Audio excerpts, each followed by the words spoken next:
Hello everyone, स्वागत है आपका आपके अपने चैनल परफेक्ट फार्मेसी पे। मैं हूं सुनीता कंवर एंड आज की वीडियो के अंदर हम लोग डिस्कस करेंगे हमारा जो 6 सेमेस्टर का सब्जेक्ट है हर्बल ड्रग टेक्नोलॉजी, इसकी 5th unit. So complete 5th unit जो है वो हम इसी वीडियो के अंदर डिस्कस करने वाले हैं। तो इस यूनिट के अंदर हमारे पास मेनली 2 ही टॉपिक्स रहते हैं। एक तो आता है हर्बल ड्रग इंडस्ट्री, ठीक है, इसके बारे में, एंड दूसरा आता है शेड्यूल टी जीएमपी, इसके बारे में। सिर्फ 2 ही टॉपिक्स है, इन्हीं को अच्छे से हम लोग को पढ़ना है। दोनों ही टॉपिक्स में से क्वेश्चन हमेशा पूछे जाते हैं। जैसे सिलेबस के अंदर हमारे पास दिया गया है हर्बल ड्रग इंडस्ट्री का एक तो जनरल इंट्रोडक्शन, दूसरा इसका प्रेजेंट स्कोप क्या है एंड इसके फ्यूचर प्रोस्पेक्ट्स क्या है। तो हमेशा ये क्वेश्चन पूछा ही जाता है 10 मार्क्स के अंदर या फिर 5 मार्क्स के अंदर। देन शेड्यूल टी जीएमपी, इसमें से सबसे पहले 2 मार्क्स के अंदर सीधे सीधे पूछ लिया जाता है कि ये क्या होता है। देन इसके ऑब्जेक्टिव्स जो है 5 मार्क्स के अंदर पूछ लिए जाते हैं, या फिर इसके कंपोनेंट्स जो है वो 5 मार्क्स या 10 मार्क्स के अंदर पूछ लिए जाते हैं, ठीक है। तो इस तरीके से इस यूनिट के अंदर 2 ही टॉपिक हैं, इन दोनों ही टॉपिक में से हमेशा क्वेश्चन आते हैं। बहुत ही सिंपल से टॉपिक है, तो इसलिए अगर हम इन्हें पढ़ के जाएंगे तो हम बेनिफिट में रहने वाले हैं, ठीक है। बाकी जो हर्बल ड्रग टेक्नोलॉजीज के कंप्लीट नोट्स हमारी ऑफिशियल वेबसाइट perfectpharmacy.in पर अवेलेबल है। बहुत ही सिंपल से, बहुत ही ईजी से नोट्स है, एंड उन्हीं में से क्वेश्चंस जो हैं वो हमारे एग्जाम के अंदर पूछे जाते हैं। वो आप प्रीवियस ईयर क्वेश्चन पेपर के अंदर भी देख सकते हैं, ठीक है। तो चलिए हम लोग यहाँ पर हमारी जो वीडियो है वो स्टार्ट करते हैं। सबसे पहले हम लोग देखेंगे हमारा पहला topic general introduction to herbal industry. तो हर्बल इंडस्ट्री जो है इसका जनरल इंट्रोडक्शन हम लोग देखेंगे। तो अभी रिसेंटली क्या हुआ है, यूनिवर्सल ट्रेंड के अंदर शिफ्ट हुआ है। सिंथेटिक मेडिसिन जो हैं, सिंथेटिक मेडिसिन मतलब जो एलोपैथिक मेडिसिन है, उनसे हर्बल मेडिसिन की तरफ जो है एक यूनिवर्सल शिफ्ट हुआ है। क्या हुआ है कि सिंथेटिक मेडिसिन क्या होती हैं, बहुत ज़्यादा टॉक्सिक होती है हमारे लिए। मतलब ये एक बीमारी को ठीक करती हैं, उसकी जगह 10 नई बीमारियां जो हैं वो कॉज कर देती हैं। तो इसलिए आजकल क्या है, हर्बल मेडिसिन का ट्रेंड चला है कि हर्बल मेडिसिन को अगर हम यूज़ करते हैं तो उनके साइड इफ़ेक्ट्स जो हैं बिल्कुल ना के बराबर होते हैं, ठीक है। अब इंडिया जो है, इंडिया के अंदर बहुत ही वाइड अमाउंट में क्या होते हैं, बहुत सारे मेडिसिनल प्लांट्स जो हैं वो अवेलेबल है। इसलिए हम इंडिया को medicinal garden of the world भी कहते हैं, ठीक है। तो अगर मतलब ये क्वेश्चन हमारे यहाँ तो नहीं आएगा, बट जैसे आगे के कभी एमसीक्यू के अंदर ये क्वेश्चन जो है पूछा जा सकता है, मेडिसिनल गार्डन ऑफ वर्ल्ड किसे कहा जाता है, तो वो हमारा इंडिया होता है, ठीक है। अब इसके बाद में हमारे पास में क्या होता है, अलग अलग इंडियन सिस्टम ऑफ मेडिसिन जो हैं वो अवेलेबल है, जैसे कि Ayurveda, Siddha, Unani, homeopathy, then yoga and naturopathy, ठीक है। इस तरीके से अलग अलग हमारे पास में जो इंडियन सिस्टम ऑफ मेडिसिन है वो प्रेजेंट है, जिसे हम इंडिजिनस मेडिसिन सिस्टम भी कह सकते हैं, ठीक है। अब जो हमारे पास में हर्बल मेडिसिन या फिर जो हर्बल नेचुरल प्रोडक्ट्स होते हैं, इन्हें ज़्यादा से ज़्यादा इसलिए यूज़ करा जाता है क्योंकि ये सेफ़ होते हैं, ठीक है। एंड साथ ही साथ इनके जो साइड इफ़ेक्ट्स होते हैं वो बहुत ही कम होते हैं, नॉन टॉक्सिक होते हैं एंड ये ईजिली अवेलेबल होते हैं अफोर्डेबल प्राइसेस पर, ठीक है। देन इसके बाद में इनकी डिमांड्स जो है वो डेवलपिंग एंड डेवलप दोनों ही तरह के कंट्रीज़ के अंदर बहुत ज़्यादा बढ़ रही है। इन्हीं रीजन्स की वजह से कि ये नॉन टॉक्सिक होते हैं, इनके साइड इफ़ेक्ट्स कम होते हैं एंड ये ईजिली अवेलेबल होते हैं अफोर्डेबल प्राइसेस पर।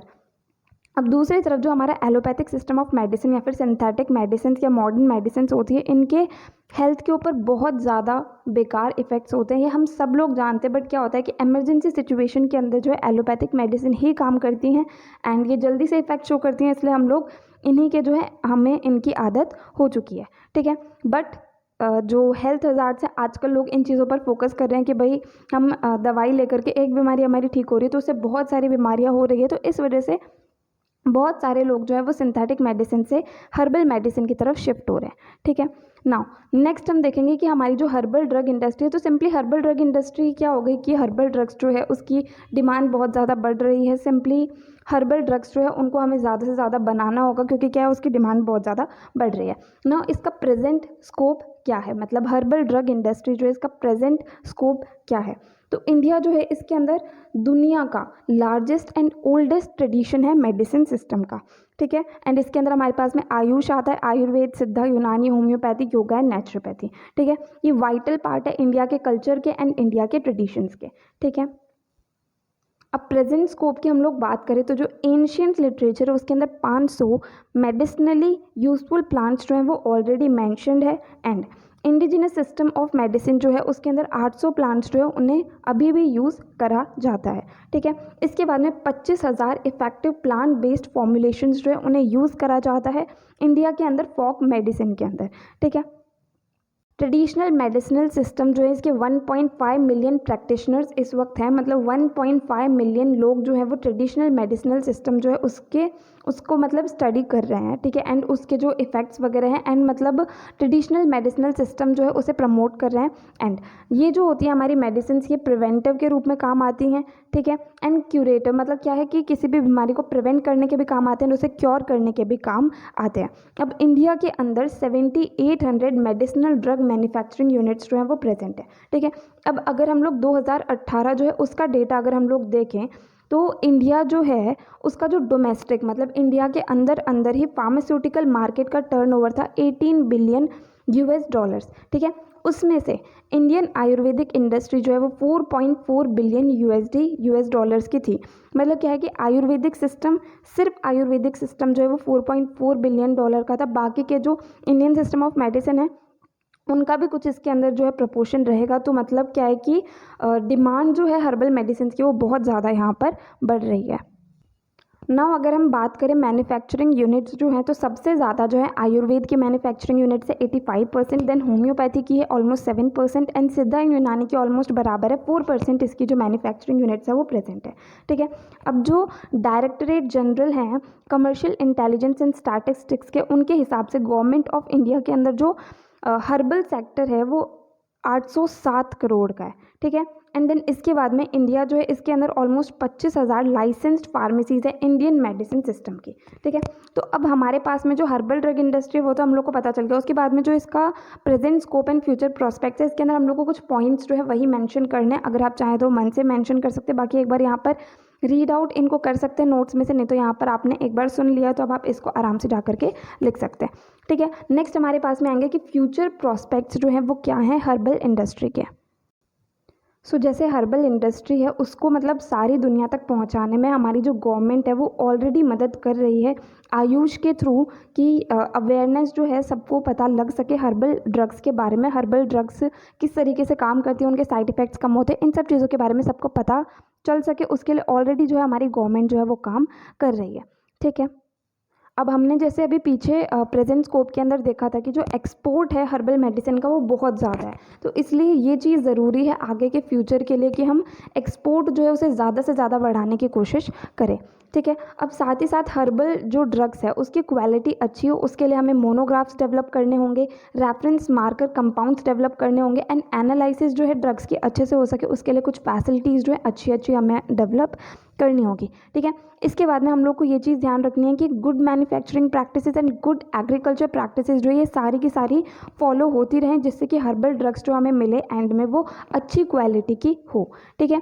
देन इसके बाद में जो ड्रग्स एंड कॉस्मेटिक्स एक्ट है 1940, उसके अंदर जितनी भी चीज़ें हमारे पास दी गई है उन सब का प्रॉपर इम्प्लीमेंटेशन जो है वो यहाँ पर होना चाहिए, ठीक है। अब क्या होता है कि सेफ्टी एंड एफिकेसी जो है इन ड्रग्स के उसके ऊपर कुछ क्वेश्चंस आते हैं, तो एविडेंस बेस्ड स्टडीज़ जो है वो रेगुलरली होती रहनी चाहिए, जिससे कि जो सेफ्टी एफिकेसी ये सारी चीज़ें हर्बल ड्रग की वो हम लोग बता सकें एंड उसे हम लोग जस्टिफाई कर सकें, ठीक है। देन उसके बाद में साइंटिफिक एंड टेक्नोलॉजिकल एडवांसमेंट करने बहुत ज़्यादा ज़रूरी है, जिससे जैसे जैसे हर्बल ड्रग्स की डिमांड बढ़ती जाए उसके हिसाब से ही उसका जो प्रोडक्शन है वो भी बढ़ता जाए, ठीक है। देन सेफ्टी एंड एफिकेसी जो है वो एस्टेब्लिश करनी बहुत ज़्यादा ज़रूरी है, क्योंकि सबसे बड़ा जो मुद्दा आता है हर्बल ड्रग्स को यूज़ ना करने का वो यही आता है कि इनकी सेफ्टी एंड एफिकेसी प्रॉपर है या नहीं है।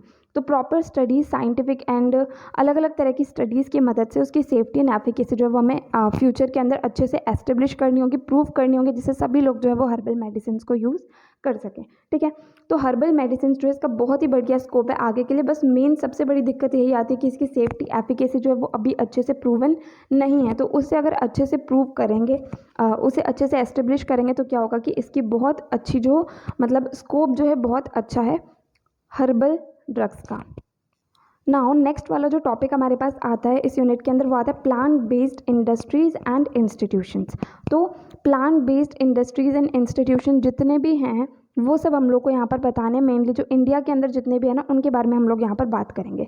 तो सबसे पहला आता है ICMR जो कि होता है Indian council of medical research, जो कि न्यू दिल्ली के अंदर है। ठीक है, सबसे इंपॉर्टेंट ना यही होता है, इसका मेन काम क्या होता है कि मोनोग्राफ्स को डेवलप करना एंड क्वालिटी स्टैंडर्ड्स को डेवलप करना। ठीक है, जिससे कि अलग अलग जो इंडियन मेडिसिनल प्लांट्स है उसके ऊपर कंटिन्यूसली रिसर्च चलती रहे उसकी क्वालिटी के लिए एंड बाकी सारी चीज़ों के लिए। ठीक है, देन उसके बाद में ICMR का क्या काम होता है कि जो मेडिसिनल या फिर हर्बल प्लांट्स होते हैं वो ट्रीटमेंट कर रहे हैं किसी भी बीमारी का, उसके लिए वैलिडेशन देना जो है इनका काम होता है।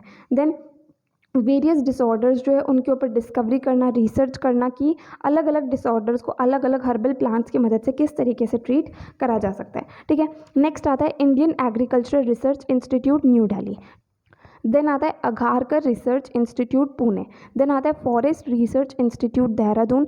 देन आता है हमारे पास national institute of Ayurveda Jaipur, national institute of homeopathy Kolkata, national institute of Siddha Chennai, national institute of Unani medicine Bengaluru. ठीक है, इस तरीके से अलग अलग हमारे पास में इंडस्ट्रीज़ या फिर इंस्टीट्यूशंस जो हैं वो आते हैं। ठीक है, इनके नाम ही हम लोग को सिंपली पढ़ने, इसका क्वेश्चन जनरली पूछा नहीं जाता है। बाकी अगर पूछा जाएगा तो ये नाम आपको याद होंगे, तो उसके बाद में आप कुछ पॉइंट्स इसके अंदर जो है वो अपनी मर्जी से भी लिख सकते हैं। ठीक है, अब कुछ नोन लैबोरेटरीज इंडिया के अंदर जो है वो है Himalaya pharmaceuticals, Aditya ayurvedics, government ayurvedic pharmacy, Jandu pharmaceuticals work limited. ठीक है, ये कुछ नोन लैबोरेटरीज हमारे पास में है। ठीक है, ये वाला टॉपिक बहुत ज़्यादा इंपॉर्टेंट नहीं है, इसमें से क्वेश्चन बहुत कम ना के बराबर पूछा जाता है, और अगर पूछा भी जाता है तो बाकी क्वेश्चंस ऐसे आते हैं जो हम लोग को आते ही होते हैं। बाकी उसके अलावा फिर भी आप ये सारे के सारे नाम लर्न कर सकते हैं, बाकी फिर आप अपनी मर्जी से लिख करके आ सकते हैं।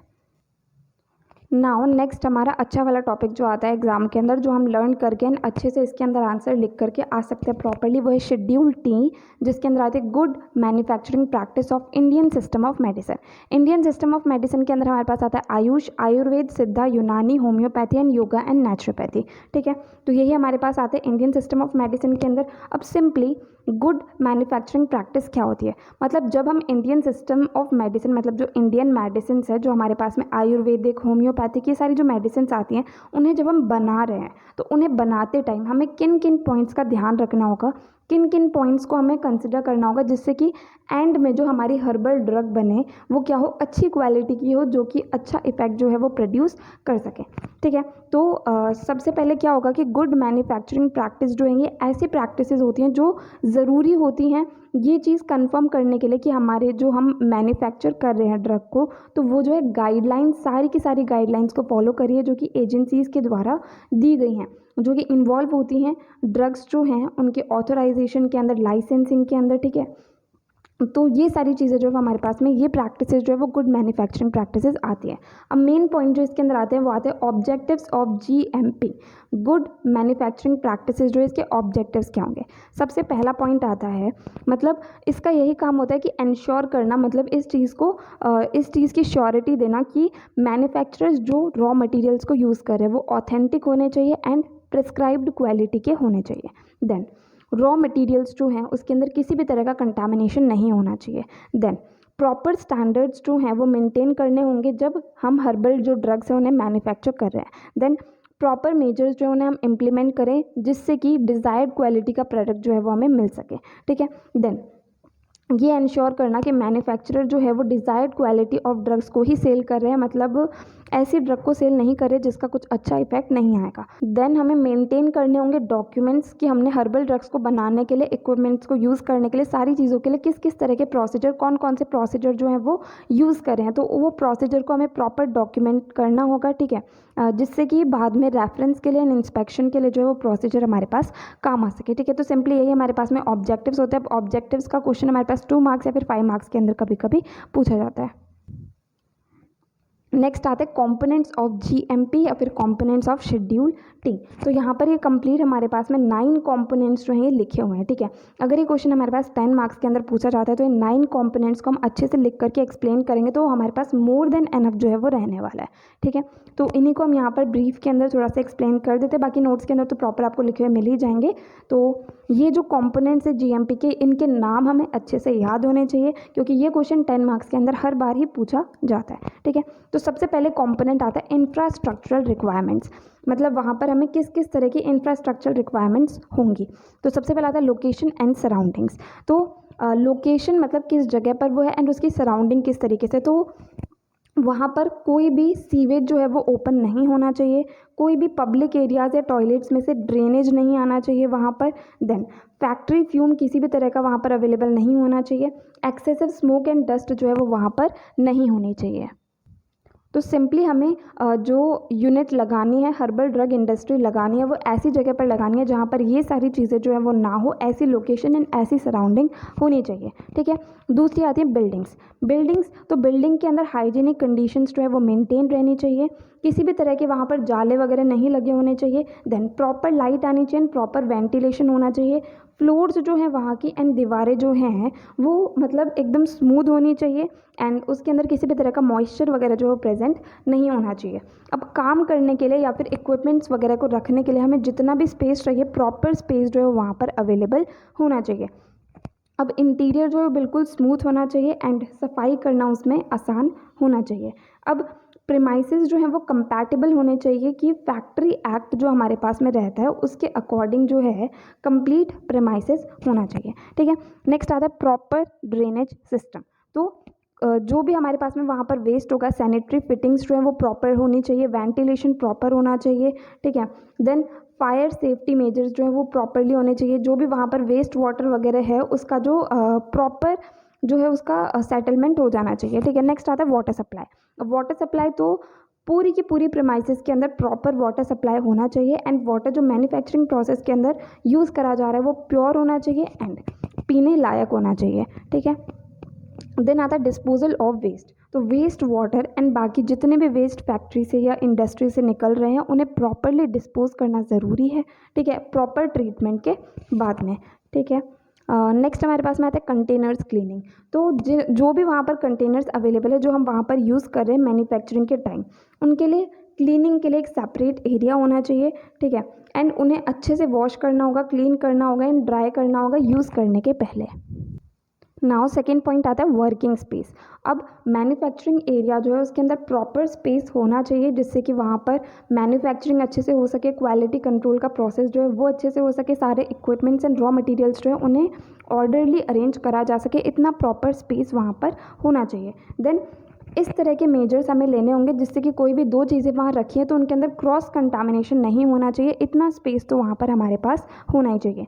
ठीक है। नेक्स्ट हमारे पास में आता है स्टोरेज एरिया। तो रॉ मटेरियल के लिए अलग से प्रॉपर स्टोरेज एरिया, उसके लिए कंटेनर, सारी चीज़ें हमारे पास में प्रेजेंट होनी चाहिए, वहाँ पर किसी भी तरह का कंटामिनेशन ना हो, इस चीज़ का हमें ध्यान रखना होगा। देन जो पैकेजिंग मटेरियल है हर्बल ड्रग्स के लिए उन्हें भी प्रॉपरली अलग एक एरिया के अंदर स्टोर करना होगा एंड पैक करने के पहले ये चीज़ ध्यान रखनी होगी कि जो कंटेनर, क्लोजर, ये सारी चीज़ें वो प्रॉपरली क्लीन्ड एंड ड्राइड हो। ठीक है। मतलब अच्छे से साफ़ करी हुई एंड अच्छे से सुखाई हुई हो। देन फिनिश्ड गुड स्टोर्स, मतलब फाइनल जो हमारी ड्रग जो है प्रिपेयर हो गई उन्हें भी एक बिल्कुल अलग जगह पर जो है वो रखना होगा। ठीक है। ऐसी जगह पर रखना होगा कि जहाँ पर किसी भी तरह का कंटामिनेशन नहीं होना चाहिए, क्वालिटी कंट्रोल टेस्ट उसका प्रॉपरली करना होगा। ठीक है। एंड एक क्वारंटाइन एरिया के अंदर जो है हम फाइनल प्रोडक्ट को रखेंगे। नाउ नेक्स्ट पॉइंट आता है मशीनरी एंड इक्विपमेंट। मतलब मशीन्स जो भी चाहिए, इक्विपमेंट्स जो भी चाहिए, तो मशीनरी एंड इक्विपमेंट जो भी हमें मैन्युफैक्चरिंग के लिए चाहिए वो सारी वहाँ पर अवेलेबल होनी चाहिए, जैसे क्रशिंग के लिए, ग्राइंडिंग के लिए, पाउडरिंग के लिए, बॉइलिंग के लिए, इन सब के लिए जो भी चीज़ें चाहिए वो वहाँ पर हमारे पास में प्रॉपर होनी चाहिए। ठीक है। देन कोई भी दो मशीन्स जो है उनके बीच में प्रॉपर स्पेस होना चाहिए जिससे कि लोग आराम से मूव कर सकें एंड वो मशीन्स जो है वो एक दूसरे के फंक्शन को भी इंटरफेयर ना करें। ठीक है। अब इक्विपमेंट जो है उसे प्रॉपरली इंस्टॉल करा हुआ होना चाहिए एंड रेगुलर क्लीनिंग उसकी होनी चाहिए। नेक्स्ट हमारे पास में आता है SOP। SOP सिंपली क्या होता है? Standard operating procedure. मतलब जैसे कोई एक मशीन है, ठीक है, उसे चलाने का जो एक प्रॉपर तरीका होता है, स्टेप बाय स्टेप उसे चलाया जाता है, तो वही चीज़ जो है स्टैंडर्ड ऑपरेटिंग प्रोसीजर कहलाती है। जैसे हम लोग हमारे लैब्स के अंदर देखते हैं, ठीक है, वहाँ पर भी हर एक मशीन के ऊपर जो SOP लिखा होता है कि उस मशीन को किस तरीके से जो है वो चलाया जाता है।